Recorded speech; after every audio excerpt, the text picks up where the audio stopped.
dibdib ito. Masasaktan kayo sa sasabihin ko. Bakit? Mayroon ditong kaawa-awa na inyong minamahal. Siya ang matutumbok dito.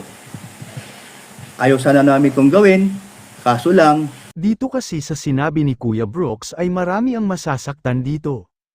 pinipilit nyo kaming magsalita. Wala kaming ginawa. Ang sinasabi nyo na sinisiraan namin, at pati sponsor, winawakwak. Hoy, hindi kami ganyan. Isang joke lang. Hindi lang si Joy Diwata kung hindi lang viewers ni Kalinga Prob. At si Kuya Bal, kahit sino na mga nakasuporta dito kay Joy Diwata, ay masasaktan talaga sa sinasabi niya. Bakit kailangan pang e-public ni Kuya Brooks ito? Pati ang sasakyan ng sponsor ni Rhea, sinulot ko daw. Oh, yun ang problema niya. Nag-content siya ng gano'n, nagsasalita siya ng gano'n na hindi niya ako tinawagan para alam niya kung anong totoo. Okay, so paninira yan. Paninirang puri yan sa akin.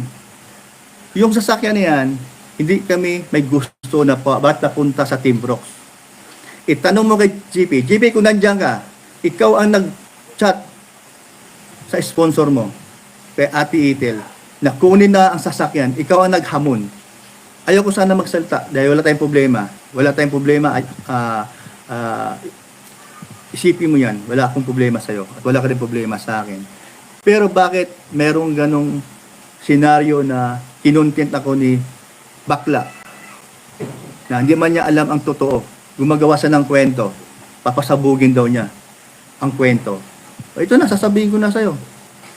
Nawaw mali ka. Hindi po namin yan sinulot. Kusa po yan, pinakuha ni JP ang sasakyan ng kanyang sponsor at andito ang sponsor, nakikitulog dito at dahil driver kami ni Paring Red at may sasakyan si Paring Red, sumama at sumakay si Ate Itel sa sasakyan ni Red at andun ako. Pagdating doon, sa harapan mismo ng chapel o ni Kuya Val, Rob, yung chapel yan doon sa pumarking at kinuha ko, ako ang nag-drive. Ngayon, ayaw ko na sasabihin kung ano attitude ni Paring JP. Hindi ko na pwedeng ikwento yon. Ayaw ko naman sirain siya, no? Kasi wala kami problema. Ang nanira dito, si Joke lang. Si Jokling, si Jokling. Kaya nga, grabe siya. Ayaw pa tumigil, kaya ako lumabas ngayon. Sobra. Bakit kailangan pa niyang sabihin ito? Beneficiary kasi si Joy. Nasasaktan na ang puso ni Joy Diwata, napaasa kasi siya. At talagang kung ating pansinin mga kababayan, nagiging magulo na po ang mga supporters at mga nagmamahal sa ating Joy Diwata dahil sa hindi pagkakaroon ng kapaliwanagan. Pero hindi mapigilan ni Kuya Brooks ang kanyang sarili. Ngayon ibubulgar na umano niya ang baho at ugali ni Joy, alin daw ang mas masakit. Ang sasabihan ka na may attitude si Joy. Okay, ang sasabihan siya na anloloko at scammer. Dito sasabihin at nagbigay na siya ng kanyang mensahe at saloobin.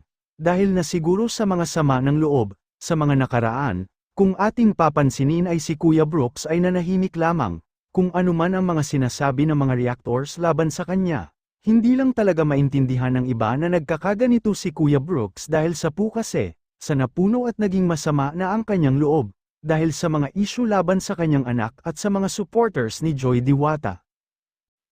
Ito ang gagawan natin ngayon ng reaction mga kababayan. Pero bago yan, ay nais ko po sanay i-like ang video na ito. At pakiusap lang po na sanay panoorin nyo muna ang kabuuan ng video na ito. At para inyong malalaman ang nilalaman nito hanggang sa dulo. At please suportahan po natin ang channel ni Kuya Val Santos Matubang. Ate Edna Vlogs, at Kalinga Prab, maraming salamat po. Ay tumigil. Paborito niya akong i-content na di ko naman siya sinasagot. Simula nung nasa Cavite kami ni Dan, nung huli kong live, sinabi ko na doon sa mga viewers ko na last ko na to, ayaw ko nang makipag sa kanila. Tama na. Oh. So nangyari, ngayon ako lumabas ulit para sila, ito, sabihin ko totoo. Grabe na ang ginagawa nila sa amin.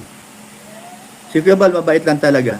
Ako mabait lang ako. Hindi ko kasi kung tutuusin ako talaga gago.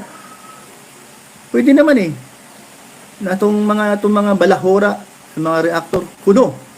Sinasabing makalingap, pero ewan. Pag ikaw tunay na kalingap, pag titirahin ang kapwa kalingap, magtutulungan tayo. Dahil ba nandyan ang Diyos mo? Dahil ba maraming galit sa Team Rocks? O ayoko na sabihin na maraming nainggit. O galit na. Kung ano mga pinagsasabi ninyo sa amin.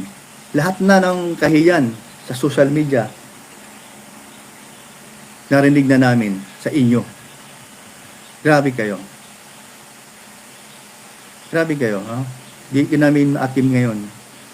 Ayaw namin lumabas, ha? Kawawa dito si Joy Diwata. Bakit? Siya mapuputukan nito eh. Totoo, narinig ng aking kasama at nakita niya ang reaction ni Diwata. Kaya si Kuya Bal noon nag-live na hindi na matuloy ang dinner, 3 beses na postpone, 25,000 ang budget para doon sa second 2 years anniversary ng ating Diwata. Oh, sige. Hindi ko sasabihin yan kung ano ang reaction, kung ano ang sinasabi ni Diwata mismo kay Dan at nandoon yung isa kong kasama kung ano ang reaksyon ng mukha niya. Antayin niyo bukas yun. Mas lalo siyang mapapahiya. Attitude ang ating title. Galit na kayo. Sinabi lang na paninira ba yon? Or sisiraan ba siya? Yung sinabihan ng nag-usap si aking isang kasama at dun sa sponsor na yan, na may nakitaan siya ng attitude, si ating Diwata. Paninira ba yon? Yun ang totoo. Katotohanan.